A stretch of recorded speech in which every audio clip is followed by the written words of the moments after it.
Hello साथियों, कैसे हैं। ज्ञान एकेडमी में फिर से एक बार आप लोगों का हार्दिक स्वागत है। और फर्स्ट ग्रेड फिजिक्स की जो हमारी वीडियो लेक्चर सीरीज है, इसके अंदर हम लोग वेव एंड ऑसिलेशन में चल रहे थे। वेव एंड ऑसिलेशन के अंदर जो है हमने मैक्सिमम पार्ट कवर कर लिया था। आज हमारा इसका लास्ट वीडियो रहेगा, फिर उसके बाद हम ऑप्टिक्स स्टार्ट करेंगे। और वेव एंड ऑसिलेशन में अंदर भी हम लोग जो चल रहे थे वो चल रहे थे वेव मोशन के अंदर, ठीक है। तो वेव मोशन यानी कि तरंग गति के अंदर हमने बहुत सारी चीज़ें जो है वो पढ़ ली थी। देन उसके बाद लास्ट हमारा जो टॉपिक बच रहा था वो स्टेशनरी वेव का बच रहा था, ठीक है। स्टेशनरी वेव जो है वो आपको मैंने बताया था कि अगर मान लीजिए दोनों तरफ से बंद माध्यम है, बंद माध्यम में अगर कोई तरंग है और उल्टी दिशा में आके अध्यारोपित होती है तो उसे क्या बोलते हैं, स्टेशनरी वेव। और जिसके अंदर क्या होता है, उसके अंदर जो है ऊर्जा यानी कि एनर्जी का संचरण प्रोपेगेशन किसी भी डायरेक्शन में नहीं होता है, ठीक है। उसे हम क्या बोलते हैं, स्टेशनरी वेव बोलते हैं। अब स्टेशनरी वेव के अंदर जो है हमने एक जो हमारे रस्सी होती है यानी कि एक स्ट्रिंग है, उस स्ट्रिंग के अंदर किस तरह से स्टेशनरी वेव बनती है और उसकी कितनी विधाएं होती हैं यानी कि कितने मोड्स होते हैं, वो सारे मोड या हार्मोनिक जो है वो सारे हमने देख लिए थे। देन उसके बाद में हमने वहाँ से कुछ नियम बताए थे कि जो फ्रीक्वेंसी है वो जो है एल के इन्वर्सली प्रोपोर्शनल है, रूट टी के प्रोपोर्शनल है, रूट एम के जो है वो इन्वर्सली प्रोपोर्शनल है, ठीक है। और जो पी है हमारा, पी मतलब नंबर ऑफ, कौन से हम उस लूप पे जा रहे हैं उस लूप के क्या है, नंबर ऑफ लूप के प्रोपोर्शनल है, ठीक है। इस तरह की चीज़ें जो है कि हमने वहाँ से देखी थी। फिर उसके बाद हमने मेल्डी का जो नियम है ना, मेल्डी लॉ है, वो हमने वहाँ से लिखा था। और क्या लिखा था कि P into root T is equal to क्या, कॉन्स्टेंट, ठीक है। चलिए, तो अब यहाँ पे जो नेक्स्ट हम पढ़ने वाले हैं वो एक इम्पोर्टेंट टॉपिक है, वो है ऑर्गन पाइप, ठीक है। अगला टॉपिक हमारा क्या है, वो है ऑर्गन पाइप।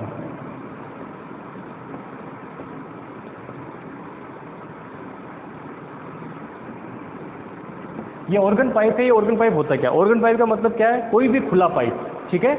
कोई भी जो आपके पास खुला पाइप है, प्लास्टिक का हो सकता है, ठीक है, या फिर किसका हो सकता है, लोहे का हो सकता है। अपनी बाल्टी भी क्या एक तरह का ऑर्गन पाइप, बंद ऑर्गन पाइप है, ठीक है।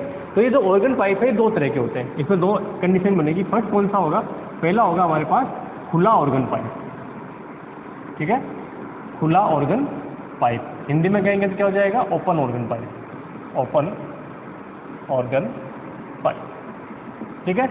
अब ओपन ऑर्गन पाइप का मतलब क्या है कि अगर मान लीजिए कोई भी ऐसा कोई पाइप है जो क्या है दोनों तरफ से खुला है, इसकी लेंथ कितनी है, लेंथ मान लीजिए L है, ठीक है, और दोनों तरफ से खुला हुआ है। तो अब आप क्या करते हैं कि अगर मान लीजिए कोई भी आवाज़ करते हैं इसके स्वरित्र, नॉर्मली हम किसका यूज़ करते हैं, स्वरित्र का यूज़ करते हैं, यानी कि ट्यूनिंग फोक का यूज़ करते हैं। अगर उस ट्यूनिंग फोक को या स्वरित्र को हम क्या करते हैं, वाइब्रेट करवा के इसके ऊपर यहाँ रखते हैं मुंह पे, तो क्या होगी, इसमें वेव बनेगी। अब वो वेव कैसे बनेगी, तो एक नियम हमें अपने को ध्यान रखना है, खुले मुंह पे क्या बनता है, प्रस्पंद, ये दिमाग में रखना है। जब भी ऑर्गन पाइप को यूज़ करेंगे तो कंडीशन जो है नोट लगा के लिख लेना, इंपॉर्टेंट है ये, इसी से सब कुछ चलेगा। कंसेप्ट है ये, कंसेप्ट क्या है कि खुला मुंह है यानी कि ओपन जो आपके पास पार्ट है ना, ओपन पार्ट पे क्या बनेगा, प्रस्पंद, एंटी नोड,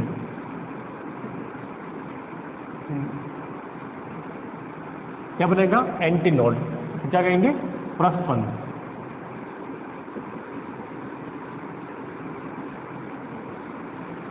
और जो बाकी तो खुले मुंह पे ये बनेगा, बाकी हम देख लेंगे, है ना। और अगर मान लीजिए क्लोज है, क्लोज जो इसका पार्ट होगा उसके ऊपर क्या बनेगा, नोड बनेगा, यानी कि निस्पंद बनेगा, ठीक है। तो निस्पंद क्या होता है, निस्पंद का मतलब होता है अगर मान लीजिए इस तरह से बन रहा है, दोनों वेव मिलती है, इसको क्या बोलते हैं, निस्पंद, और ये इसको क्या बोलते हैं, प्रस्पंद, ठीक है। ये इस तरह से आपको पता है कि ये क्या होता है हमारे पास, नोड, और ये क्या होता है, एंटी नोड। अभी वेव जो बनाई थी मैंने कल आपको पिछले वाले वीडियो में, तो आपको ये बताया था कि नोड और एंटी नोड कहाँ बनते हैं, ठीक है। चलिए, तो नेक्स्ट बात करते हैं हम किसकी, नेक्स्ट हम बात करते हैं यहाँ से कि यहाँ पे क्या होगा। जैसे आप यहाँ पे एक आवाज़ उत्पन्न करते हैं, एक ध्वनि उत्पन्न करते हैं, तो यहाँ क्या बनेगा, ये मुझे पता है, यहाँ बनेगा एंटी नोड, और ये भी खुला मुंह है तो यह क्या बनेगा, एंटी नोड, ठीक है। अब मिनिमम विधा क्या हो सकती है किसी भी चीज़ की, तो आप ये जब भी ऐसा कोई क्वेश्चन आता है तो आप इस तरह से इसको बना लीजिए,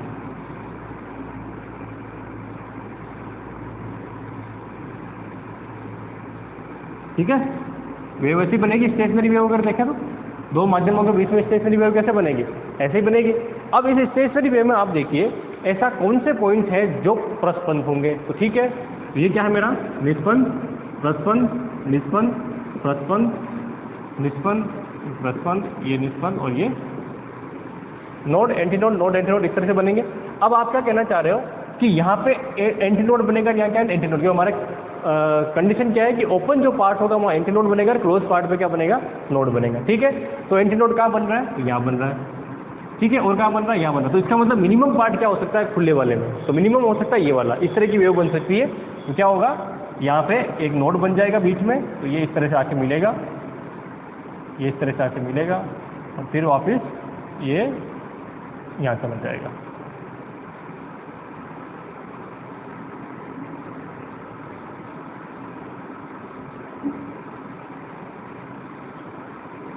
ठीक है, ये आपके पास वेव बनेगी, ये मिनिमम हो सकता है फर्स्ट। ठीक है, सेकंड की बात करें, अगली विधा क्या हो सकती है, सेकंड मोड। ये क्या है, फर्स्ट मोड, प्रथम विधा। सेकंड मोड क्या होगा, अगली कंडीशन क्या बन सकती है, यहाँ तो एंटी नोड बनेगा और यहाँ पे भी एंटी नोड बनेगा, ये कन्फर्म है।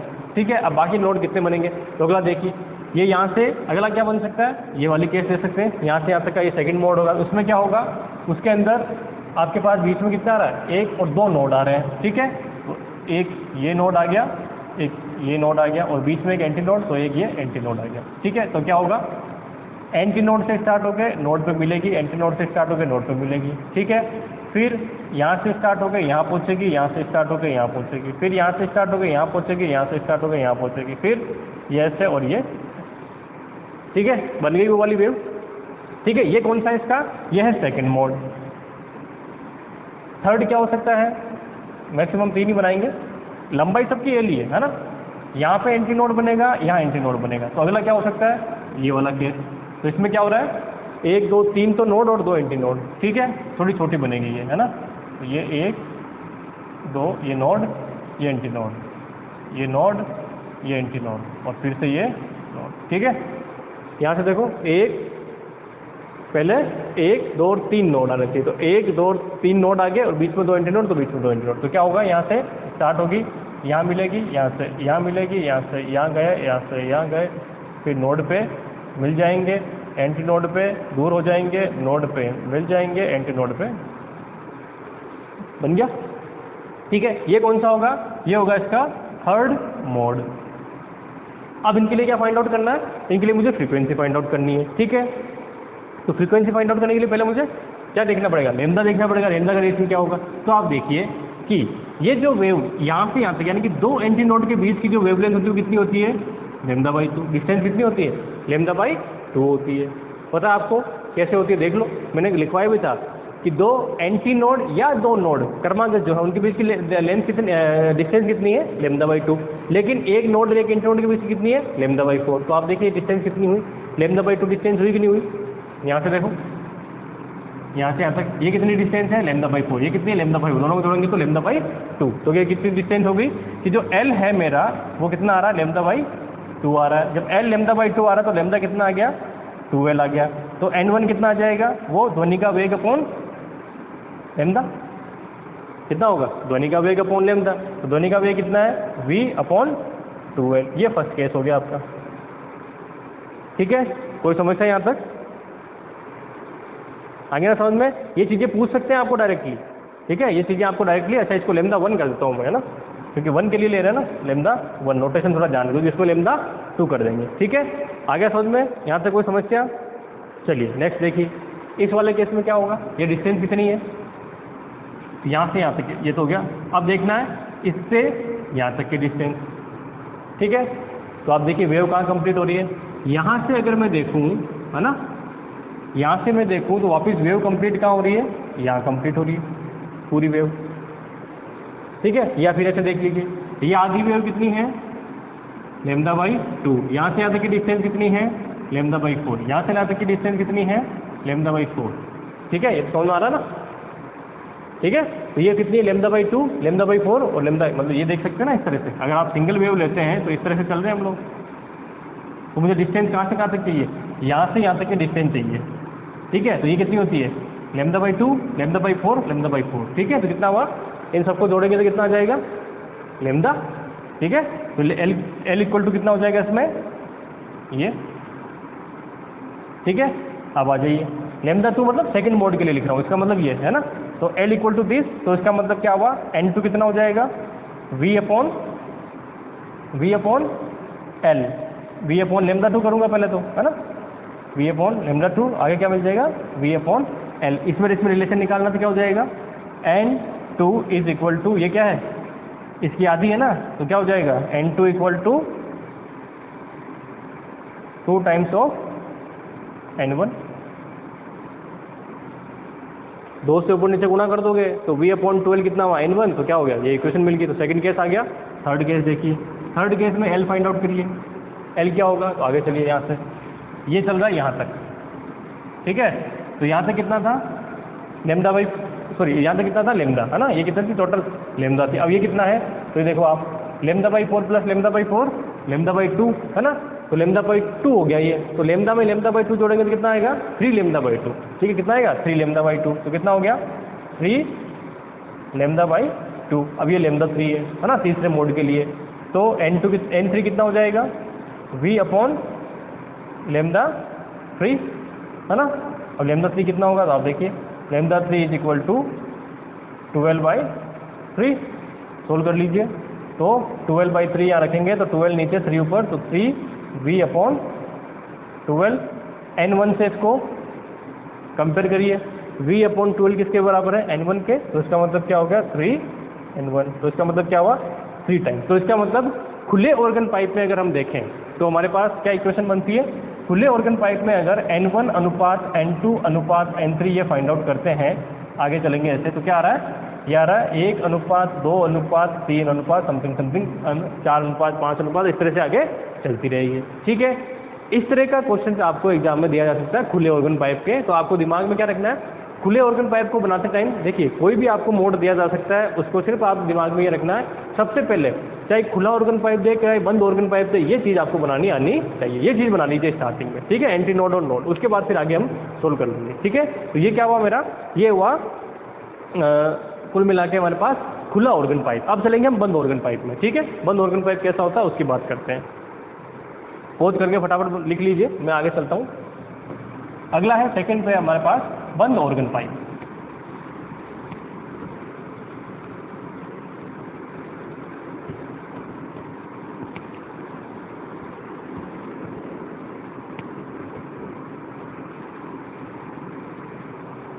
इसकी मुझे ज़रूरत पड़ेगी, ठीक है, ये वाली मैं मिटा देता हूँ, बाकी इसकी मुझे ज़रूरत पड़ने वाली है।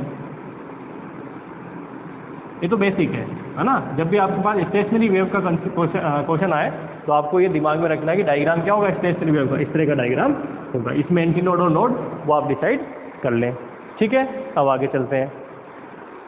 नेक्स्ट जो हमारा केस है वो कौन सा है, बंद ऑर्गन पाइप, ठीक है, सेकंड है बंद ऑर्गन पाइप, ठीक है। तो ये हो जाएगा क्लोज्ड ऑर्गन पाइप। अब क्लोज्ड ऑर्गन पाइप में क्या हो रहा है, तो आप देखिए क्लोज्ड ऑर्गन पाइप का मतलब है कि दोनों तरफ मुंह बंद नहीं रहेगा, ठीक है, मुंह क्या रहेगा, सिर्फ और सिर्फ एक तरफ बंद रहेगा, ठीक है।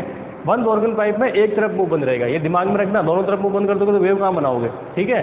चलिए तो इस तरह से, अच्छा अब बंद ऑर्गन पाइप में क्या है, क्या लिखा हुआ हमने, ओपन पार्ट जो है उसका या ओपन जो माउथ है उस पर क्या बनना चाहिए एंटी नोड और क्लोज पे क्या बनेगा नोड, ये कंसेप्ट दिमाग में रखो। ओपन कौन सा है ये, यहाँ क्या बनेगा एंटी नोड, यहाँ क्या बनेगा नोड, आ गया। अब आप देखो मिनिमम एंटी नोड और नोड कहाँ मिल सकता है आपको, तो पहला कौन सा है मेरा नोड और ये एंटी नोड, तो इसका मतलब मिनिमम कौन सी इक्वेशन कौन सी डायग्राम बन सकता है, ये वाला डायग्राम बन सकता है। तो आप बना दीजिए, इन दोनों को यहाँ मिला दीजिए, ठीक है।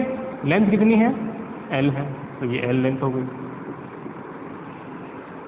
ठीक है, हो गया फर्स्ट वाला केस। सेकंड केस देखिए,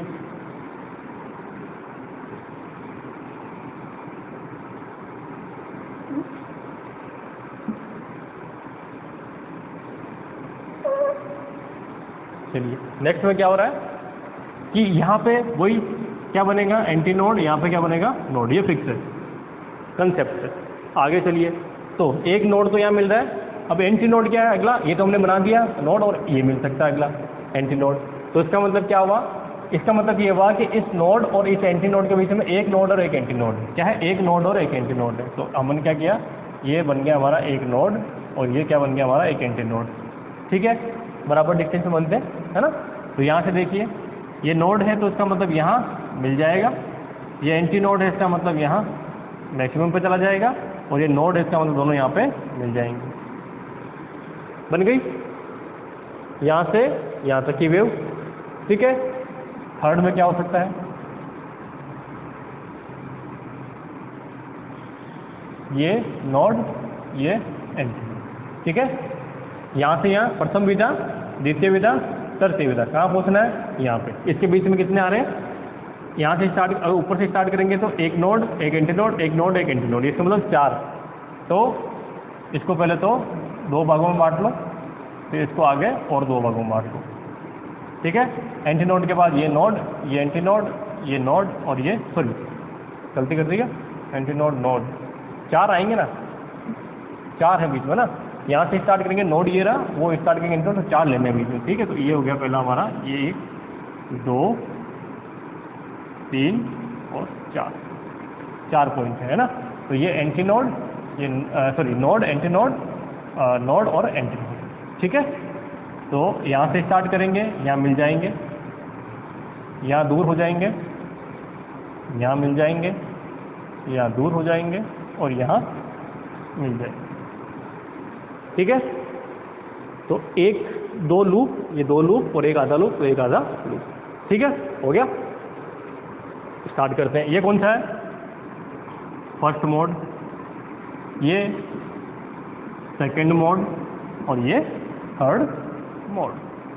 ठीक है, चलिए अब आते हैं इसके अंदर। इसके अकॉर्डिंग क्या होगा? लेमदा। तो देखिए आप, लेमदा कितना होगा यहाँ से यहाँ तक, यहाँ से यहाँ तक का लेमदा, यानी कि मतलब ये यहाँ से यहाँ तक का लेमदा, ये कितना होगा? क्योंकि यहाँ पे जाके ये टोटल डिस्टेंस कितनी होती है? लेमदा होती है। ठीक है, तो ये कितना हुआ? लेमदा बाई 2, ये लेमदा बाई 4। तो इसका मतलब जो L है मेरा वो कितना आया? लेमदा बाई 4 के। फर्स्ट मोड है इसलिए लेमदा 1 ले लिए इसके इक्वल। तो लेमदा 1 इक्वल टू क्या हो गया? 4L हो गया। ठीक है, रख दीजिए। N1 कितना हो जाएगा? ध्वनि का वेग v divided by lambda 1 that is v upon 4L। वहाँ कितना आ रहा था? v upon 2L। पहली विधा में क्या आ रहा था? v upon 2L। यहाँ कितना आ रहा? v upon. तो इसका मतलब बंद ऑर्गन पाइप में फ्रीक्वेंसी क्या होगी? कम होगी, बजाय कि खुले ऑर्गन पाइप के। खुले ऑर्गन पाइप में फ्रीक्वेंसी क्या होती है? ज़्यादा होती है। कौन से? पहले मोड की बात कर रहे हैं ना। चलिए अगला देखिए, L कितना होगा? तो इसमें देखिए लेंथ कहाँ से कहाँ तक की देखनी है? यहाँ से यहाँ तक की। तो इसका मतलब एक पूरा लूप और एक आधा लूप। तो lambda by 4, sorry lambda by 2 plus lambda by 4 कितना हुआ? Lambda by 2 plus lambda by 4, तो कितना आएगा? 4 2 lambda plus lambda that is 3 lambda by 4। ठीक है, तो कितना आ गया? 3 लेमदा बाई 4। 3 लेमदा बाई 4 कर दिया। 3 लेमदा बाई 4, इसमें 2 लगा रहे हैं क्योंकि सेकेंड मोड है। तो आपके पास लेमदा 2 जो है वो कितना आ जाएगा? 4L by 3। ये वैल्यू यहाँ रख दीजिए। तो N2 is equal to V upon lambda 2 that is 3V upon 4 lambda. N1 से इसको कंपेयर करिए तो N2 कितना आ जाएगा? V upon 4L। ये कितना? N1 के बराबर, तो कितना हो गया? ये 3N1 हो गया। कंसेप्ट यहाँ से क्लियर। नेक्स्ट, इसका मतलब 3 टाइम्स है, वहाँ कितना था? 2 टाइम्स था, है ना। नेक्स्ट आ जाइए L। यहाँ L किसके बराबर है? लेंथ। तो आप देखिए यहाँ तक पहुँचिए, इस वाले डिस्टेंस पे चलना है। तो ये डिस्टेंस तो कितनी हो गई? यहाँ से यहाँ तक की तो लेमदा हो गई। आज लेमदा बाई 4 इसमें ऐड करना है। तो लेमदा में लेमदा बाई 4 ऐड करोगे तो कितना होगा? 5 लेमदा बाई 4। ठीक है, करके देख लेना ना। तो कितना आएगा? 5 लेमदा बाई 4। ठीक है, तो लेमदा कितना हो जाएगा? Lambda 3 is equal to 4L upon 5। ये वैल्यू यहाँ रख दीजिए। N3 is equal to V upon lambda 3 that is 5 V upon 4L। ठीक है, अब V अपॉन 4L किसके बराबर है? N1 के। तो N3 इज इक्वल टू कितना हो जाएगा? 5N1। ठीक है, तो कंसेप्ट क्या बना कि N1 अनुपात N2 अनुपात N3, यानी कि जब इनका रेशो लेते हैं तो रेशो क्या आ रहा है? 1 3 5। वहाँ क्या आ रहा था? 1 2 और 3 4 ऐसी तरह से चल रहा था। ठीक है, यहाँ क्या आ रहा है? इसका बीच में से एक है ना अनुपात क्या आ रहा है? 1 3 5, फिर अगला 7 9, इस तरह से चलेगा। ये किसके लिए है? ये है खुले ऑर्गन पाइप के लिए। ठीक है, तो ये कंसेप्ट समझ में आ गया बंद ऑर्गन पाइप और खुले ऑर्गन पाइप का। अब क्योंकि जो बंद ऑर्गन पाइप है हमारे पास, ठीक है, जो बंद ऑर्गन पाइप है, ये बंद ऑर्गन पाइप होगा, इसका हम यूज़ करेंगे किसमें? अनुनाद नली यानी कि रेजोनेंस ट्यूब में, जो कि आपके यूजी में भी कोर्स में है और आपके 11th-12th में आप उसको पढ़ते ही हैं, है ना, सीनियर सेकेंडरी में से लिख लिया होगा ये सारा।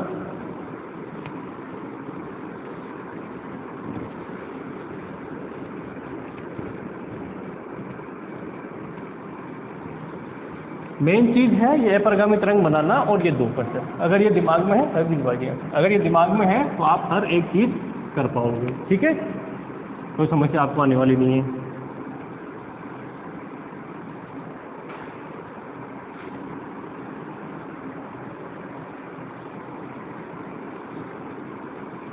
चलिए, इसी पे बेस्ड है अब हमारे पास अपरिगामी तरंग हम बनाते हैं किसमें, ये प्रैक्टिकल भी आपने किया होगा 11th क्लास में, जिन लोगों ने अच्छे से प्रैक्टिकल जो करते हैं उन्होंने किया ही होगा, है ना। चलिए, तो बात करते हैं हम रेजोनेंस ट्यूब यानी कि अनुनाद नली की, है ना। अनुनाद नली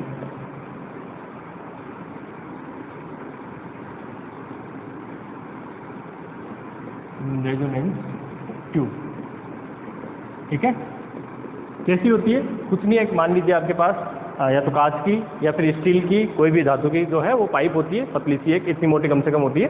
उस पाइप के ऊपर क्या करते हैं, उसमें आप पानी भरते हैं, ठीक है। पानी का लेवल बनाने के लिए अलग वो पूरा सेटअप होता है, वो आपने देखा होगा पूरा, है ना। वो सेटअप का डायग्राम बनाने की जरूरत है क्या, चलो बना देता हूँ वैसे मैं डायग्राम। उस सेटअप का डायग्राम कुछ इस तरह का होता है कि आपके पास ये पाइप है इस तरह का एक, ठीक है, ये इस तरह का पाइप होता है, इसमें यहाँ नीचे जो पानी का लेवल सेट करने के लिए एक पाइप होती है। पास में क्या होता है कि हम लगाते हैं इसमें 2 तरह के पाइप, है ना। एक पाइप तो होता है जो इसमें क्या करता है, इस तरह से पानी भरने का काम करता है, ठीक है। इस तरह का एक पाइप होता है, वो बीकर टाइप बना रखा होता है, जिसके नीचे क्या लगाते हैं, एक पाइप लगा देते हैं, और ये पाइप क्या होती है, इससे अनुनाद नली से कनेक्टेड होती है इस तरह से, ठीक है। अब आप अगर मान लीजिए इसमें पानी भरते हैं, इसका मतलब अनुनाद नली में भी क्या होगा, जितना इसमें पानी होगा उसके अकॉर्डिंग उसी लेवल पे क्या होता है, इसमें पानी भरता रहते हैं। भाई इसको ऊपर नीचे करेंगे, पानी का जानते हो ना कि अगर पानी आपने किसी को कनेक्ट कर रखा, साम्य में है लिक्विड, तो जितने दोनों लिक्विड का क्या होता है, ये प्रेशर सेम होना चाहिए इसके ऊपर, तो इसका मतलब क्या हुआ, वो एक ही स्तर पे होंगे, ठीक है। तो जब आप इसको ऊपर नीचे करते हैं उसके अकॉर्डिंग क्या होता है, इसमें पानी का लेवल जो है वो सेट होता है, ऊपर नीचे होता रहता है, ठीक है। इसके साथ साथ यहाँ से ये 2 पाइप कनेक्टेड है ना, ये एक नीचे इस तरह से,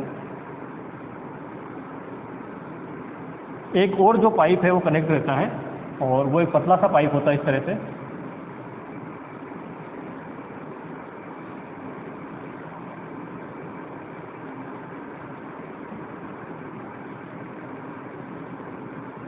है ना।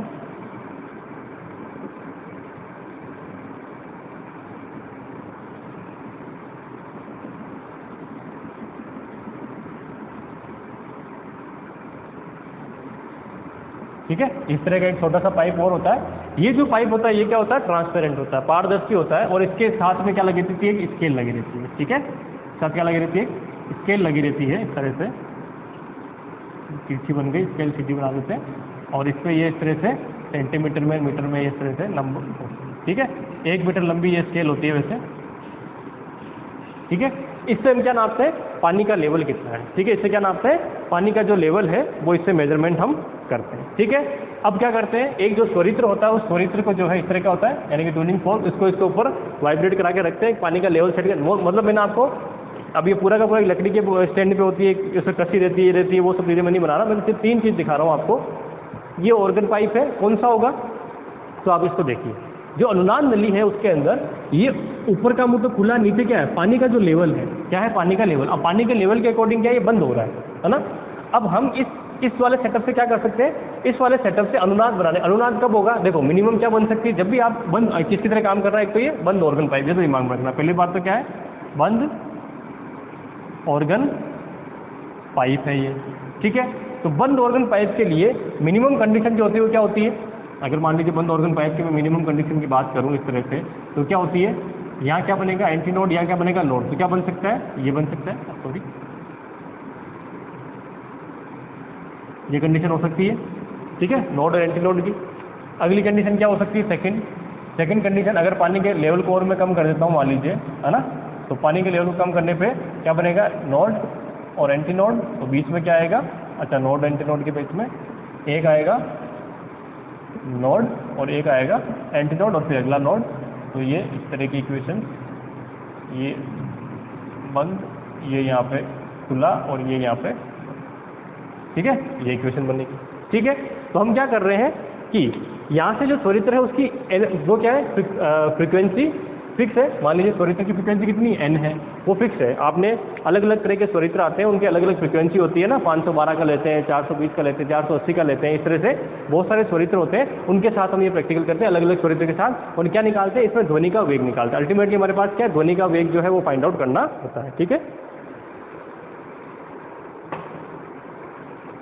तो पहले क्या करते हैं, इस त्वरित्र को ट्यूनिंग फोर्क पे रखते हैं। इसका कोई लेवल सेट किया अपन ने, ठीक है, ट्यूनिंग फोर्क पे क्या किया, इसको लगाया और ट्यूनिंग फोर्क में यहाँ लगाया। तो क्या करते हैं, धीरे धीरे इसके लेवल को सेट करते हैं। ठीक है, ऊपर नीचे करते हैं धीरे धीरे लेवल को। जब इसको ऊपर नीचे करते हैं तो हमें एक ऐसा पॉइंट मिलता है जहाँ पे इसके अंदर जो आपको आवाज़ सुनाई, इसमें आवाज़ कैसे आएगी, एक सीटी बजाता है ना, उस तरह की आवाज़ आती है ना। तो वो सीटी की आवाज़ जो है वो क्या होगी, इस लेवल के अकॉर्डिंग कम ज़्यादा होगी, उसकी तीव्रता भी क्या होगी, इस लेवल के अकॉर्डिंग कम है। जहाँ पे वो मैक्सिमम आएगी वो स्थिति कौन सी होगी, ये वाली।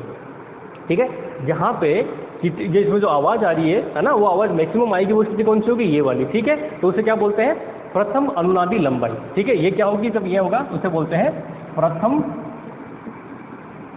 अनुनादी लंबाई। ठीक है, फर्स्ट रेजोनेंट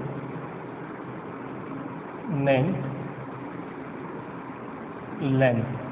ठीक है, उसे लिखते हैं हम L1 से। ठीक है, सिमिलरली फिर क्या करेंगे, इस लेवल को और नीचे करेंगे और ट्यूनिंग फोर्क को बार बार या मार के उसके ऊपर, पेड के ऊपर यहाँ लगाते जाएंगे। ठीक है, धीरे धीरे जाएंगे। जब ऐसी स्थिति बनेगी, यानी कि ये लंबाई जो है आपके पास, ये इस तरह की लेमदा फिक्स है ना इसकी, क्योंकि आपने क्या कर दी भाई, फ्रीक्वेंसी फिक्स है, इसका मतलब क्या, लेमदा फिक्स है। तो लेमदा फिक्स है, इसका मतलब क्या हुआ, ये जो धीरे धीरे हम जाएंगे तो अगर वो इसके बराबर, यानी कि सेकंड अनुनादी लंबाई हो जाती है, जहाँ पे ये क्या होगा, रेजोनेंस, जब यहाँ पे नोड या एंटी नोड के बराबर लेंथ फिर से इस पानी के लेवल की हो जाएगी, तो क्या होगा, वो हो गया आपके पास सेकंड, यानी कि द्वितीय अनुनादी लंबाई। इसे क्या हिंदी में कहेंगे तो क्या होगा, द्वितीय अनुनादी लंबाई। ठीक है, इसमें होगी L2 में। ठीक है, तो ये हो जाएगी सेकंड रेजोनेंट लेंथ। ठीक है, वो क्या होगी आपके पास, L2 होगी। ठीक है, जब आप L1 और L2 फाइंड आउट कैसे करोगे, क्योंकि आपके पास जैसे जैसे इसका लेवल नीचे करोगे पानी का, उसी हिसाब से क्या होगा, तीनों का लेवल एक साथ डाउन होगा। ये पारदर्शी, तो हम लेवल के साथ देख सकते हैं कि L1 कितनी है, L2 कितनी है, इसलिए ये स्केल का जो है ये काम हम लेते हैं। ठीक है, नेक्स्ट, अब जब आपके पास L1 और L2 आ गई है ना, क्या आ गई, L1 और L2 आ गई। अब L1 L2 किसके बराबर है वो आप जानते हैं, किसके बराबर है, जो मेरी L1 है। अब एक चीज़ और है ना, एक चीज़ और क्या कि जब आप इस त्वरित्र को यहाँ लगाते हैं तो मुझे बताइए, जब ध्वनि जो है वो कहाँ से स्टार्ट हो रही है, इस पॉइंट से स्टार्ट हो रही है ना। आप देखिए थोड़ा ऊपर है त्वरित्र, तो इसका मतलब क्या हुआ, ये जो चीज़ है ना यहाँ से यहाँ तक की, इसे हम बोलते हैं एंड करेक्शन, यानी कि सिरा संशोधन। एक चीज़ दिमाग में रखेंगे, क्या रखेंगे, सिरा संशोधन, है ना,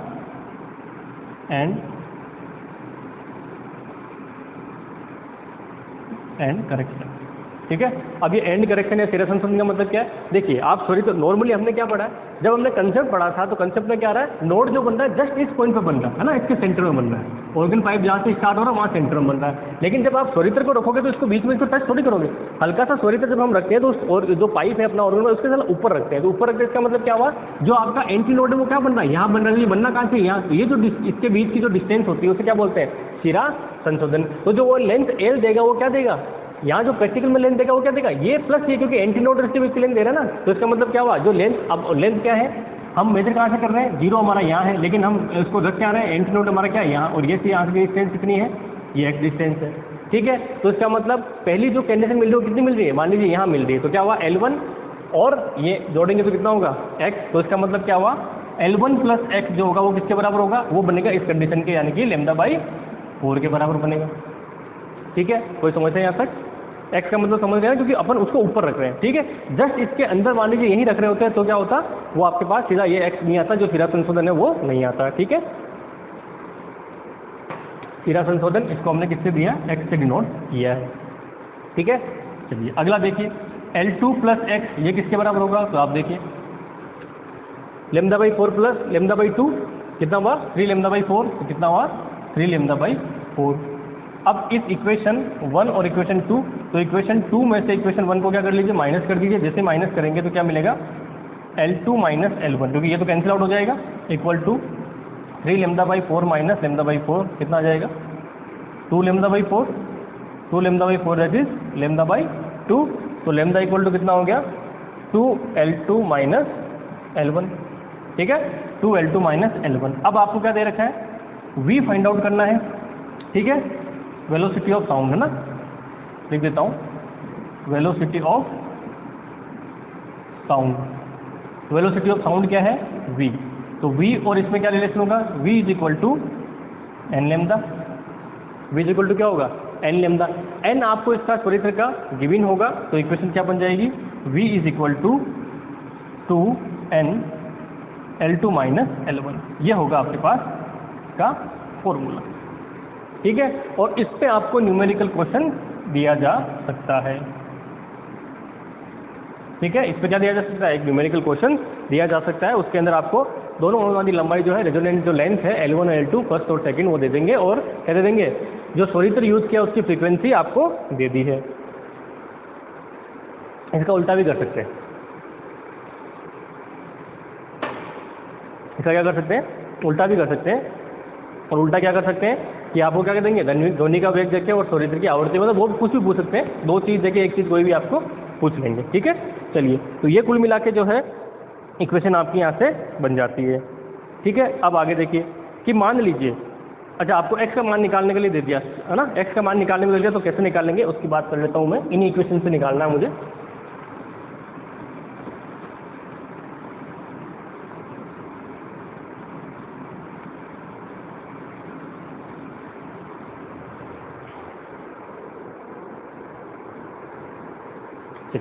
तो मुझे क्या निकालना, x का मान निकालना है ना। तो जब x का मान निकालना है तो क्या करते हैं, इस इक्वेशन को 3 से गुणा कर देते हैं। किससे गुणा कर देते हैं, 3 से गुणा कर देते हैं। L1 L2 तो हम प्रैक्टिकल में निकालेंगे, ठीक है भाई, हमारे पास क्या नहीं, लेमदा नहीं है, L1 L2 तो हम प्रैक्टिकल से निकाल सकते हो। तो इस इक्वेशन को क्या करता हूँ, 3 से गुणा करता हूँ, ठीक है, 3 से गुणा करके और क्या करता हूँ, इस इक्वेशन में से माइनस कर देता हूँ, ठीक है। तो आप देखिए क्या बनती है इक्वेशन, तो ये इक्वेशन इसको मल्टीप्लाई करता हूँ पहले, तो क्या बनेगी, 3L1 plus 3x is equal to 3 lambda by 2, ठीक है। इस इक्वेशन को, इसको मैं दे देता हूँ इक्वेशन नंबर 3। तो इक्वेशन नंबर 2 में से 3 को क्या करता हूँ, माइनस कर देता हूँ, ठीक है। या इसको ऐसा करते हैं, ये बड़ी है ना, इसमें से माइनस कर लेते हैं। तो 3 में से 2 को क्या करता हूँ, माइनस कर देता हूँ। तो इसमें से इसको माइनस करेंगे तो क्या बनेगा, 3L1 माइनस L2 प्लस में 3x माइनस x, ठीक है। इधर क्या बनेगा, 3 lambda by 4 minus 3 lambda by 4 equal to 0, ठीक है। इक्वेशन क्या बन गई, तो यहाँ से इक्वेशन बन जाएगी 3L1 minus L2 plus 2x equal to 0। तो x इज इक्वल टू क्या हो जाएगा, इसको इस तरफ ले जाएंगे तो L2 प्लस में, और 3L1 इसमें हो जाएगा माइनस में डिवाइडेड बाय 2। तो ये इक्वेशन आपके पास क्या बनेगी, x की इक्वेशन बन जाएगी, ठीक है। तो x तेरा संशोधन कितना आ गया, तेरा संशोधन आ गया x equal to L2 minus 3L1 upon 2, ठीक है। तो ये भी आप एक दिमाग में रखिए, न्यूमेरिकल में आपको ये इंपॉर्टेंट है, पूछा जा सकता है, ठीक है। तो ये आपके पास क्या हो गई, जो अनुनाद नली है वो हमने यहाँ पे कंप्लीट कर ली है, ठीक है। और इसी के साथ आपके पास अप्रगामी तरंगों का जो है वो टॉपिक यहीं पे समाप्त हो जाता है, ठीक है।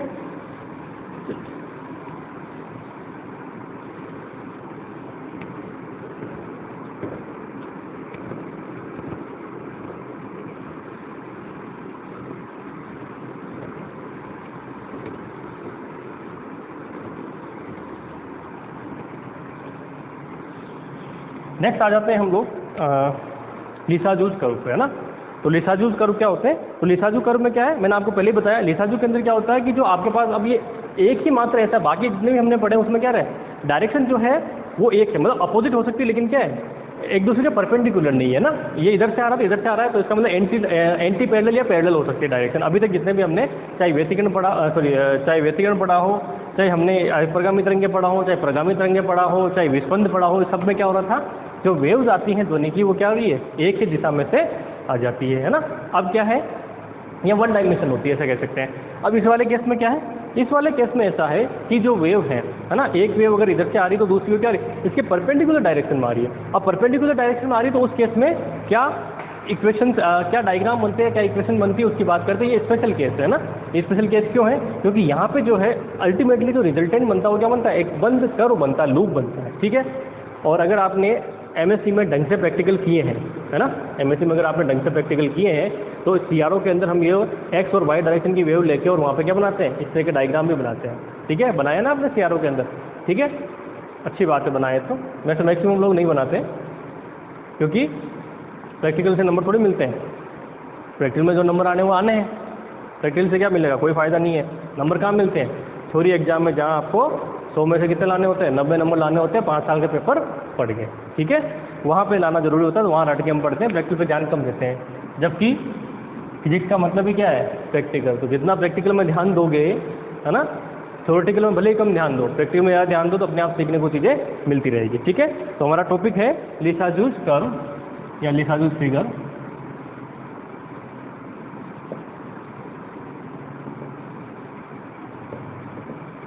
ठीक है, लिसाजूस फिगर। अब जो लिसाजूस फिगर जो है उसके अंदर में आपको ओ है यहाँ पे एक साथ में लिसाजूस, हिंदी में लिखूंगा तो लिसाजू आकृतियाँ, ठीक है, लिसाजू आकृतियाँ, ठीक है। अब यहाँ से देखिए इसके जो डायग्राम बनाना जो है ना, डायग्राम कैसे बनते हैं, क्या बनते हैं 90 डिग्री पे आके, वो मैं यहाँ पे नहीं करा रहा प्रैक्टिकली, है ना। मैं आपको क्या कराऊंगा, जो इक्वेशन से सोल्व होगा वो चीज़ मैं यहाँ पे बताने वाला हूँ आपको, ठीक है। तो इक्वेशन से सोल्व होगा वो चीज़। तो मान लीजिए आपके पास दो वेव हैं, ठीक है। पहली वेव जो है वो x = a sin ωt है और दूसरी जो y की वेव है वो है b, है ना। इसमें क्या है, एम्पलीट्यूड अलग अलग हो सकता है, फ्रीक्वेंसी भी अलग अलग हो सकती है, ठीक है। एम्पलीट्यूड और फ्रीक्वेंसी दोनों क्या हो सकती है, अलग अलग हो सकती है। लेकिन पहले मैं ये मान रहा हूँ कि फ्रीक्वेंसी दोनों की क्या है, सेम है, ठीक है। तो फ्रीक्वेंसी सेम है तो क्या चीज़ अलग होगी, इसमें फेज डिफरेंस होगा। क्या होगा, फेज डिफरेंस होगा, ठीक है। तो मान लीजिए फेज डिफरेंस कितना है, अच्छा प्लस में ले लेते हैं इसको माइनस के बजाय, है ना, क्योंकि हमारे पास इक्वेशन जो बनाएंगे उसमें फिर माइनस नहीं आएगा, हम प्लस में ही लेंगे उसको, ठीक है। तो क्या हो जाएगा, पहली है वेव ये, दूसरी वेव जो एक दूसरे से क्या हो रही है, जरो कितना हो रही है, ठीक है। इसको मैं सोल्व कर लेता हूँ, है ना। तो यहाँ से आप देखिए कि मेरा sin ωt क्या आएगा, x/a आ जाएगा। इसको आगे सोल्व करते हैं तो y = b, अच्छा b को इस तरफ भेज दीजिए, ये क्या हो जाएगा, तो sin ωt फिर cos phi, ठीक है, sin ωt cos phi, a + b से खोल लेंगे, प्लस cos ωt और sin phi।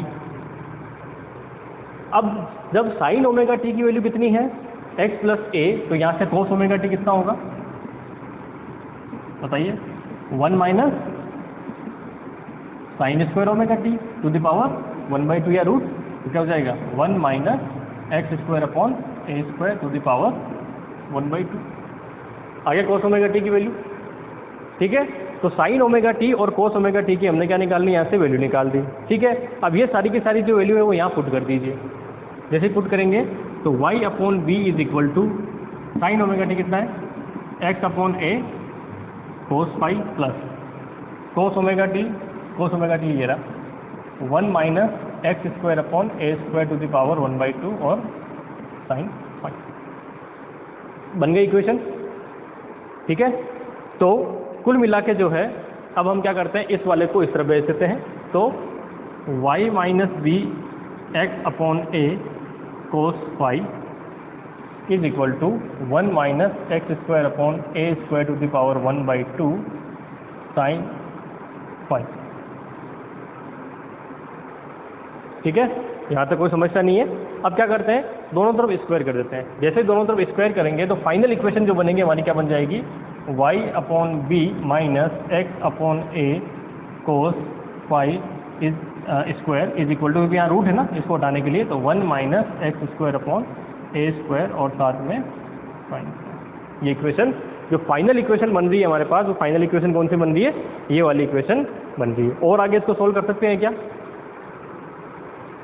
और आगे सोल्व कर सकते हैं, कैसे करेंगे भाई, इसका स्क्वायर है तो स्क्वायर खोल दीजिए, तो क्या बनेगा y² plus x² a² cos² phi plus sorry minus plus नहीं माइनस 2xy अपॉन ए बी और कोस फाई इक्वल टू ये हो जाएगा, इसको लिख सकता हूँ साइन स्क्वायर फाई। अच्छा स्क्वायर नहीं किया मैंने यहाँ पर, देखिए स्क्वायर कर दीजिए यहाँ पे ना, क्योंकि इसका स्क्वायर किया ना अपन ने, तो ये स्क्वायर हो गया स्क्वायर, साथ में माइनस में X square upon A square और साइन स्क्वायर फाई। ये जो है इसको इस तरफ ले आते हैं तो क्या बनेगा Y square upon B square plus X square upon A square minus 2xy upon A B cos phi is equal to sine square phi. ठीक है, कैसे हुआ? इसको इधर लाओगे प्लस में X square upon A square common आया तो cos square phi plus sine square phi is equal to 1। तो कुल मिला के फाइनल जो इक्वेशन बनेगी लिसाजूद कर्व के लिए, वो इक्वेशन कौन सी बनेगी? ये वाली इक्वेशन बनेगी। और कब ले रहा हूँ? जब आपके पास जो फ्रीक्वेंसी है वो क्या है 1:1 दोनों की, यानी कि दोनों की फ्रीक्वेंसी क्या इक्वल है। 1:2 भी हो सकती है, ठीक है, लेकिन 1:1 वाले केस हम लेंगे, बड़ा सिंपल सा केस जो है, इसी से आपके क्वेश्चन बन जाएगा। ठीक है, तो ये हमारे पास क्या बनी फाइनल इक्वेशन। अब ये इक्वेशन है ये कैसी, इस पर कर्व जो है वो डिपेंड किस पे कर रहा है भाई? ए बी कॉन्स्टेंट है, आपने फिक्स कर लिया, सब कुछ डिपेंडेंसी किस पे है? फाई पे। फाई की वैल्यू क्या होती है इन दोनों के बीच में, कितना फेज डिफरेंस है, उस पर सब कुछ डिपेंड करने वाला है। ठीक है, तो आप आइए देखिए कैसे डिपेंड करता है। तो पहला केस,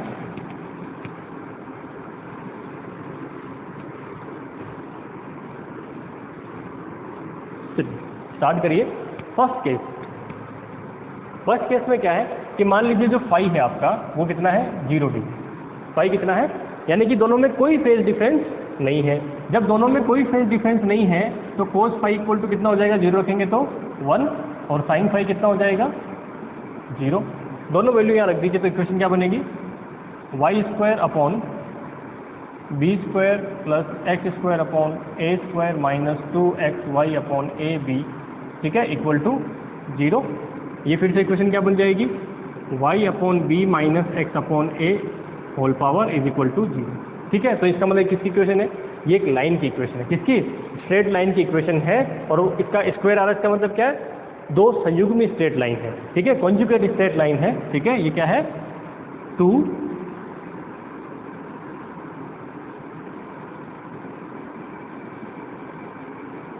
कॉन्जुगेट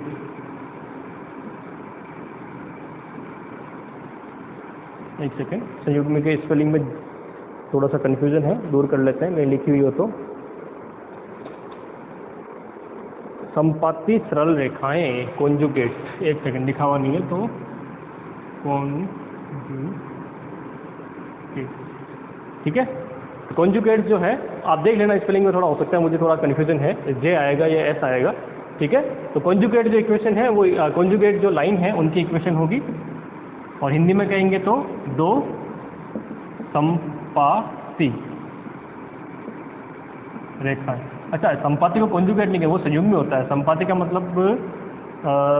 मतलब दोनों एक दूसरे के ऊपर इम्पोज होती है, तो उसे क्या बोलते हो आप देख लेना, वर्ड मुझे दिमाग में नहीं आ रहा संपाती का। ठीक है, ठीक है, 2 लाइन्स है, और 2 लाइन कौन सी है? कॉन्जुगेट का संयुग्मी होता है। संयुग्मी का मतलब क्या हुआ, ए प्लस आयोटा बी को ए माइनस आयोटा बी लिखते हैं ना, वो कॉन्जुगेट नहीं है। ठीक है, ये संपाती है। संपाती का एग्जैक्ट वर्ड मेरे दिमाग में नहीं आ रहा ना, क्योंकि हिंदी इंग्लिश तो हमारे दोनों मिक्स हो रखी है, इंग्लिश हो रखी है, इसलिए कभी याद आता कभी नहीं आता। ठीक है, तो आप इसको देख लीजिए, दो संपाती लाइन है ना, तो दो संपाती लाइन है, उसकी इक्वेशन कब बन गई? तो फाई इक्वल टू कितना ही है। तो आपको क्वेश्चन क्या पूछा जाएगा? न्यूमेरिकल क्वेश्चन, जो भी आपको कंसेप्ट पूछा जाएगा लिसाजूद कर्व में, ये पूछा जाएगा कि अगर दोनों रेखाएं एक ही है ना, एक सॉरी दोनों जो आपके पास लिसाजूद कर्व के अंदर जो वेव है वो दोनों वेव अगर सेम फेज में है, ठीक है, तो उस केस के अंदर आपके पास क्या इक्वेशन बनने वाली है ना? किसकी इक्वेशन बनेगी? 2 लाइन होंगी, सर्कल होगा, इलिप्स होगा। ठीक है, जो होगा वो आपको लिखा जाएगा, उसके अंदर आपको बताना है कि भाई जब ये है तो इस इक्वेशन के अकॉर्डिंग क्या बन रहा है, लाइन की इक्वेशन जो है वो बनेगी। ठीक है, अगला केस क्या है? अच्छा, ये 0 की जगह 2 पाई भी हो सकता है ना, 2 पाई होगा तो भी क्या होगा, यही केस है। 4 पाई होगा तो भी क्या, यही केस है। ठीक है, क्योंकि वो केस वहीं पहुँच जाते हैं अपन स्टार्टिंग के एंडिंग में। ठीक है, दूसरा जो केस है वो क्या है हमारे पास? अच्छा, लाइन की इक्वेशन बना के बताऊंगा इसको भाई। इसकी इक्वेशन अगर सोल्व करोगे तो क्या बनेगा, y इक्वल टू इसको उस तरफ ले जाओगे, इसको हटा दीजिए तो ये बन गया b अपॉन ax। ठीक है, तो इसका मतलब क्या है, सेंटर से स्टार्ट होगी, ढाल कितना होगा, प्रवणता कितनी होगी इसकी, स्लोप, वो होगा b अपॉन a, और इक्वेशन बन जाएगी स्ट्रेट लाइन। ठीक है, सेकंड केस की बात करते हैं, जब फाई इक्वल टू कितना लें, 45 डिग्री होगा शायद, है ना, 45 डिग्री। ठीक है, जब हम 45 डिग्री की बात करें तो 45 डिग्री के केस में क्या हो जाएगा, cos 45 कितना होगा, 1/√2, और sin 45 भी कितना होगा, 1/√2। दोनों वैल्यू वहाँ रख दीजिए, तो y² upon b² plus x² upon a² minus ये कितना हो जाएगा, cos 45√2, है ना, तो ये कितना बनेगा, 1/√2, तो ये xy अपॉन ab। ठीक है, और ऊपर आ जाएगा हमारे पास √2, क्योंकि देखो 1/√2, तो ये क्या हो जाएगा भाई, 1/√2 करते ही √2 से ये ऊपर कैंसिल आउट करोगे तो क्या होगा, √2, और उधर क्या बनेगा, उधर जो इक्वेशन बनेगी वो बनेगी 1/√2 का होल स्क्वायर, तो इसका मतलब 1/2। ठीक है, ये आपके पास है जो टोटल इक्वेशन बनने वाली है। ठीक है, अब ये जो होता है ये क्या होता है, ये होता है तिर्यक दीर्घवृत्त। ये क्या होता है, तिर्यक, टी छोटा होता है इसमें, सॉरी, तिर्यक दीर्घवृत्त। ठीक है, तिर्यक का मतलब ऑब्लिक, है ना,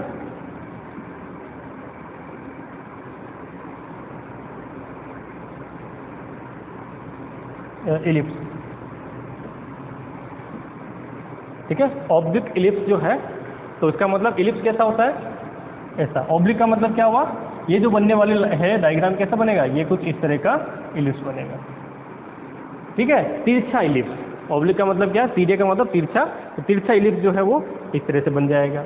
ठीक है, नेक्स्ट कंडीशन पे आप देखिए, थर्ड, ये मिटा रहा हूँ मैं ना,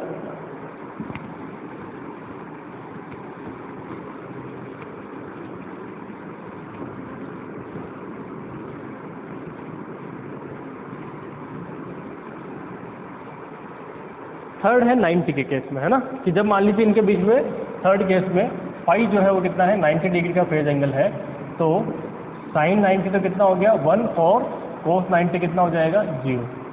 तो इक्वेशन में क्या बनेगा, y² upon b² plus x² upon a², कोस वाला कितना है 0, तो हट गया यहाँ से, इक्वल टू कितना आएगा 1। तो ये इक्वेशन क्या है, ये है दीर्घवृत्त की। ठीक है, जो सिंपल दीर्घवृत्त होता है, इलिप्स होता है, उसकी इक्वेशन है। ठीक है, अब यहाँ पे अगर a = b हो जाता है, क्या हो जाता है, a = b, यानी कि आयाम भी दोनों का इक्वल है, तो इक्वेशन क्या बन जाएगी, y² upon a² plus x² upon a² is equal to 1, that is x² plus y² equal to a²। किसकी इक्वेशन है, ये हो जाएगी वृत्त यानी कि सर्कल की इक्वेशन हो जाएगी। ठीक है, तो ये वाला केस कब है, जब इसकी बात हम करते हैं कि ये भी इसमें इंक्लूड कर देते हैं, तब की बात है।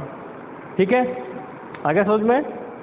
तो कुल मिला के जो स्थितियाँ बनने वाली है आपके पास, ये स्थितियाँ मैक्सिमम जो है वो आपके पास बन सकती है। वापिस जब इससे आगे बढ़ोगे, आप 135 पे जाओगे तो आपको ऑब्लिक दीर्घवृत्त मिल जाएगा, थोड़ा इस डायरेक्शन मिलेगा। फिर आगे जाओगे जब 180 के अंदर, तो फिर क्या मिलेगी आपको, 180 में स्ट्रेट लाइन, लेकिन उसकी प्रवणता क्या होगी, नेगेटिव होगी। ठीक है, क्योंकि यहाँ माइनस साइन आ जाएगा, 180 में क्या आ जाएगा, माइनस साइन, तो इक्वेशन क्या बन जाएगी, मतलब ये प्लस साइन बन जाएगा, वो 0 बन जाएगा, तो प्लस बनते ही क्या बनेगा इक्वेशन, प्लस के अंदर स्क्वायर में, उधर ले जाओगे क्या हो जाएगा वापस माइनस में, तो प्रवणता क्या होगी इसकी, चेंज हो जाएगी। पहले अगर लाइन ऐसे बन रही थी तो अब लाइन कैसे बनेगी, ऐसे बनेगी। ठीक है, तो कुल मिला के क्या होगा, उससे सिर्फ और सिर्फ उसका रोटेशन या फिर उसकी प्रवणता ही चेंज होगी, बाकी सब ये की चीज़ें आपके पास बनती नहीं। तो आपको मैक्सिमम जो है 0, 45 और ये आपके पास 90 वाला केस है, ये दिमाग में आपको रखना है, इसके लिए लिसाजूज कर्व के लिए। ठीक है, लिसाजूज कर्व के साथ ही मैं आपका ये टॉपिक यहीं समाप्त कर रहा हूँ। इससे आगे जो है, मतलब ये चैप्टर जो है आपका यही समाप्त हो रहा है। और इसके अलावा मैं 2-3 चीज़ें और इसमें लिखवाऊंगा, क्योंकि हमें इस चैप्टर के इस बुक को ख़त्म करना आज, है ना। अपने पास 10 मिनट है अभी, तो 10 मिनट के अंदर जो है मैं आपको ध्वनिकी वाला जो चैप्टर है उससे मैं कुछ फॉर्मूले लिखवाऊंगा 2। ठीक है, और वही फॉर्मूले जो है आपके एग्जाम में आ सकते हैं। ठीक है, आ सकते हैं मतलब आएंगे। एक तो सेबिन का सूत्र है और कुछ नहीं है, और एक जो है आपके पास इंटेंसिटी वगैरह की है, श्रव्य तरंगे हमारे पास कौन सी ऑडियोबल रेंज होती है, ये सारी चीज़ें कुछ जो बेसिक इन्फॉर्मेशन है वो मैं आपको लिखवा देता हूँ। 5 मिनट का टाइम लगेगा, और देन उसके बाद आपके वेव ऑसिलेशन जो है ख़त्म हो जाएगी।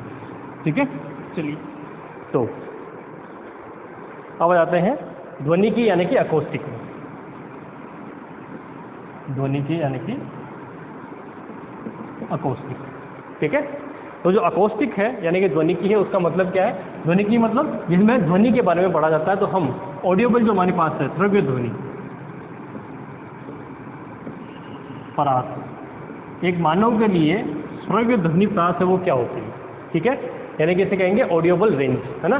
तो ऑडियोबल रेंज कितनी है, इंग्लिश में लिख लेना। ऑडियोबल रेंज जो होगी वो होगी 20 हर्ट्ज टू 20 किलोहर्ट्ज, ठीक है, या कह सकते हैं 20 हर्ट्ज टू 20,000। 20 हर्ट्ज से 20,000 हर्ट्ज तक हम सुन सकते हैं। किलो हर्ट्ज लिखने का मतलब ये चीज़ है ना, कन्फ्यूजन मत होना। वहाँ एग्जाम में आपको इस तरह से भी लिखा होगा और इस तरह से भी लिखा होगा, तो कन्फ्यूजन नहीं होना है आपको, ठीक है। ज़रूरी नहीं है कि आपको जो चीज़ दी गई है वही आपको लिखी जाए, ठीक है। आगे पहली चीज़ समझ में। दूसरी चीज़, ध्वनि की जब इंटेंसिटी की हम बात करते हैं, है ना, हम आपकी जो न्यूनतम सुनने की तीव्रता है ना वो क्या होती है वो लिख लेना आप, यानी कि न्यूनतम श्रव्य तीव्रता, यानी कि उसके बाद आप नहीं सुन सकते, वो होती है 10⁻⁻6 वोट पर मीटर स्क्वायर। ये दिमाग में रखना, चीज़ें पूछी जा सकती है आपको डायरेक्टली, है ना। ये क्या है, मिनिमम ऑडियोबल इंटेंसिटी।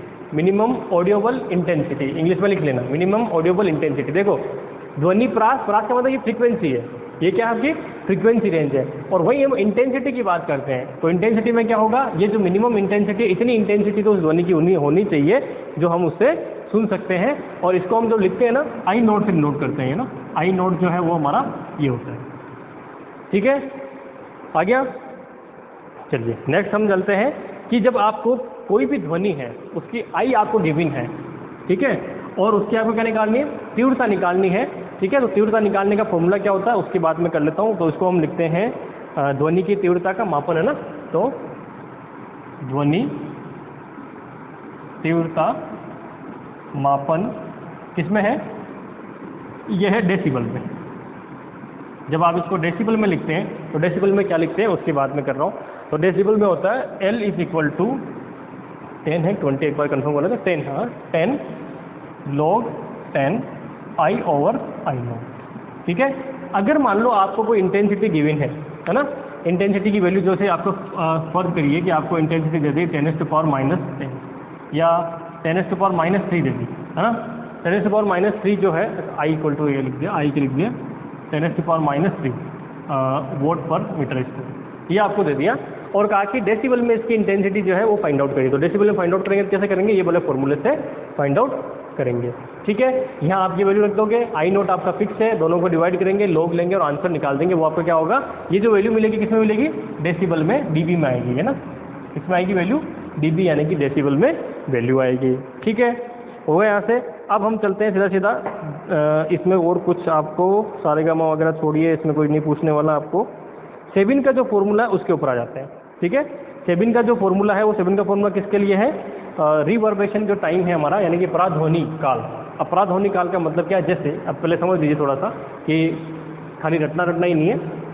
अब जैसे आप कई ऐसी जगह जाते हैं, जैसे आप इसमें जाते हो, हिली एरिया में जो जाते हो ना, जहाँ पे पहाड़ वगैरह है, वहाँ जब आप बोलते हो, कोई अपना नाम बोलते हो ना, तो नाम बोलते हो तो क्या होता है, जैसे मैंने अपना नाम बोला है ना, सूर्या, तो क्या हुआ, सूर्या सूर्या सूर्या सूर्या सूर्या, ऐसी आवाज़ हुई। तो इसका मतलब वो क्या है, पराध्वनि काल। पराध्वनि काल का मतलब है, अब ये जो आवाज़ है ये क्या चलेगी, ये इनफाइनाइट टाइम तक चलेगी, क्योंकि इसकी जब अपन फॉर्मूला देखते हैं तो एनर्जी डेंसिटी का जो फॉर्मूला था वो किसमें आता है, माइनस एक्सपोनेंशियल में आता है। तो T = इनफाइनाइट, मतलब इनफाइनाइट पे जाएंगे, टाइम इनफाइनाइट होगा तब जाके क्या होगा, वो जीरो आएगी इंटेंसिटी। लेकिन होता क्या है, नॉर्मली एक इंटेंसिटी के बाद हम सुनना बंद कर देते हैं, जो मैंने कितना बताया 10⁻⁻6, ठीक है। उसके बाद भी आवाज़ है, तो इसका मतलब क्या है, यहाँ से एक चीज़ समझना, साइंटिस्ट सोच क्या है कि मान लो हम कहते हैं कि भगवद गीता जो है भगवान श्री कृष्ण ने कही थी, है ना।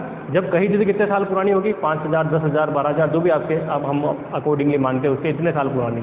तो जब उन्होंने कही गई थी तो क्या हुआ, वहाँ पे ध्वनि उत्पन्न हुई थी। अब वो जो ध्वनि है वो क्या है, आज भी इस ब्रह्मांड में है, लेकिन इंटेंसिटी क्या है, धीरे धीरे उसकी इंटेंसिटी डिक्रीज हो रही है। अभी टाइम अनंत नहीं हुआ, अनंत कभी होगा भी, तो इसका मतलब वो हमेशा रहेगी, लेकिन उसकी इंटेंसिटी क्या है, बहुत ज़्यादा कम होती जा रही है, समय के साथ क्या हो रही है, कम होती जा रही है। तो अगर मान लीजिए हमारे पास कोई ऐसा डिवाइस बना लेते हैं जिससे हम किसी भी ध्वनि की इंटेंसिटी जो है, कितनी भी इंटेंसिटी हो उसको हम सुन सकते हैं, ऐसा कोई डिवाइस अगर बना लेते हैं, कितनी भी कम इंटेंसिटी हो, तो वो जो वहाँ कही गई भगवद गीता या जो पुरानी बातें कही गई है ना, वो आज भी इस ब्रह्मांड में घूम रही है, उसको हम यहाँ से निकाल सकते हैं, ठीक है। सेबिन का जो है फॉर्मूला वो इस पर बेस्ड है, क्या बेस्ड है कि आपके पास जो आवाज़ है ना, उस आवाज़ में कोई कमरे में आप जो व्याख्यान दे रहे हैं, है ना, कोई व्याख्यान दे रहे हैं, है ना, लेक्चर दे रहे हैं, यानी मैं बोल रहा हूँ, मान लीजिए यहाँ स्टूडेंट बैठे हैं, तो वो जो आवाज़ है वो कितनी देर में जाके वो रिपल होकर वापस एक दूसरे पे क्या और अध्यारोपित होती है, तो उसके बारे में उसने ना जो एक फॉर्मूला बनाया था, ठीक है। और उसे बोलते हैं सेबिन का सूत्र ना, सेबिन का सूत्र, तो वो मैं लिखवा देता हूँ यहाँ पे सबको मिटा के। ये सेबिन का सूत्र जो है पूछा गया था अभी पिछले एग्जाम में पूछा गया था, फॉर्मूला आ गया डायरेक्टली, और बहुत छोटा सा सिंपल सा फॉर्मूला था। मैंने आपको पहले कहा बीएससी वाली जो चीज़ें है ना आपकी यूजी वाली, उसके अंदर से मैक्सिमम आपको जो पूछा जाएगा वो क्या पूछा जाएगा, मैं लिख देता हूँ पहले, इसमें फॉर्मूला ज़्यादा पूछा जाएगा, है ना, पराध्वनि, पराध्वनि है ना, प्रतिध्वनि, सॉरी पराध्वनि क्या, प्रतिध्वनि, प्रतिध्वनि काल का सेबिन सूत्र, ठीक है, प्रतिध्वनि काल का सेबिन सूत्र, तो ये है सेबिन फॉर्मूला फॉर रिवर्स,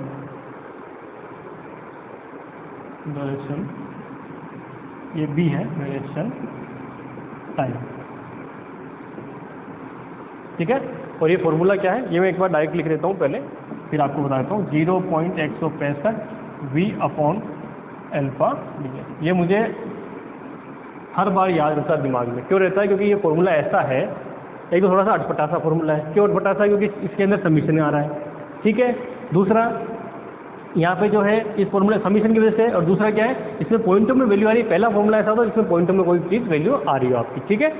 अब इसके अंदर है क्या, अब इसमें है ये कि कोई भी जब ध्वनि उत्पन्न होती है तो कितने टाइम तक रहेगी, या कह सकते हैं कि उसकी जो सेबिन का मतलब प्रतिध्वनि काल का मतलब है कि उसकी इंटेंसिटी जो है 10⁻⁶ कब हो जाएगी, ठीक है, क्योंकि 10⁻⁶ के बाद हम नहीं सुन सकते, ये मान के चल रहे हैं, तो उस टाइम तक, यानी कि जो इनिशियल है मेरी बोलने की वो, और जब उसकी इंटेंसिटी 10⁻⁶ हो जाती है तब तक का जो टाइम है वो टाइम क्या कहलाता है, ये पराध्वनि काल कहलाता है। और क्या होता है 0.165 वी क्या है यहाँ पे, जो भी आपका कमरा है, हॉल है, उसका आयतन है, कमरे का आयतन जो आपको गिवन होगा, ठीक है। ये जो वैल्यू होती है, ये वैल्यू आपको डायरेक्टली एग्जाम क्वेश्चन में जो दी रहेगी, ये वैल्यू जो है आपको क्या रहेगी, डायरेक्टली क्वेश्चन में दी रहेगी। वैसे अल्फा जो है उसे क्या बोलते हैं, ध्वनि गुणांक बोलते हैं, है ना, अवशोषण गुणांक, सॉरी, अल्फा जो है वो आपका क्या है, अवशोषण गुणांक, अवशोषण गुणांक, अवशोषण गुणांक का मतलब क्या है, ध्वनि जो अवशोषित हो रही टाइम के साथ वो, ठीक है। डीएस क्या है, एरिया है ये ना, क्षेत्रफल, जिस क्षेत्रफल पर, जिस क्षेत्रफल में क्या हो रही है, ध्वनि आपतित हो रही है ना, वो वाला क्षेत्रफल है, ठीक है। तो कुल मिला के क्या है, ये जो पूरा मिला के जो वैल्यू होगी ना आपको, समीशन अल्फा डीएस, ये आपको गिवन होगी, ठीक है, और ये गिवन होगी, और टाइम पूछेंगे तो आप आराम से फाइंड आउट कर सकते हो। इसी फॉर्मूले पे बेस्ड क्वेश्चन जो है पिछले फर्स्ट ग्रेड के एग्जाम में आया था, और 99% लोग उसको छोड़ के आए थे, क्यों, क्योंकि हम यहाँ तक पहुँचते ही नहीं, इस फॉर्मूले तक हम इस पर ध्यान जाते भी हैं तो इस पर देते नहीं है, ठीक है। हम लोग मैक्सिमम जो है simple harmonic motion, wave motion, और उसके अंदर जो है अपने डैम्ड में भी जाते हैं, ड्राइव में भी नहीं जाते हैं, डैम्ड में तक जाके उसकी इक्वेशन देख लेते हैं, इसके आगे हम ज़्यादा क्वेश्चन सोल्व करते नहीं, ठीक है। तो ये आपका लास्ट जो है फॉर्मूला था सेबिन का सूत्र का, तो मैं आपको करवा चुका हूँ, ठीक है। और इसके साथ ही आपकी जो है वेव एंड ऑसिलेशन मैंने कंप्लीट करा दी, आपको मैंने पहले ही वादा किया था कि मैं 5-6 वीडियो में कंप्लीट करा दूंगा, बहुत ज़्यादा लंबी चौड़ी वीडियो है नहीं, ठीक है। तो 5-6 वीडियो में हमारी वेव एंड ऑसिलेशन कंप्लीट हो गई है। अब नेक्स्ट जो हमारा रहेगा वो रहेगा ऑप्टिक्स, क्योंकि अब ऑप्टिक्स स्टार्ट, बस ऑप्टिक्स ही ऐसी है जिसमें 10-12 वीडियो बनने वाले हैं, या उससे ज़्यादा बन सकते हैं, 1-2, ठीक है। उसके बाद कोई ज़्यादा ऐसा नहीं है। न्यूक्लियर फिजिक्स 2 या 3 वीडियो में कंप्लीट है, सॉलिड स्टेट फिजिक्स 3 वीडियो में कंप्लीट है, और उसके अलावा कौन सी बची है, थर्मोडायनेमिक्स कम से कम 5 या 6 वीडियो में। तो कुल मिला के मैं आपके 20 वीडियो के अंदर सारा मामला 20 से 22 वीडियो मान लीजिए उसमें कंप्लीट कर देने वाला हूँ, ठीक है। तो आज के लिए इतना ही काफ़ी है, थैंक यू वेरी मच।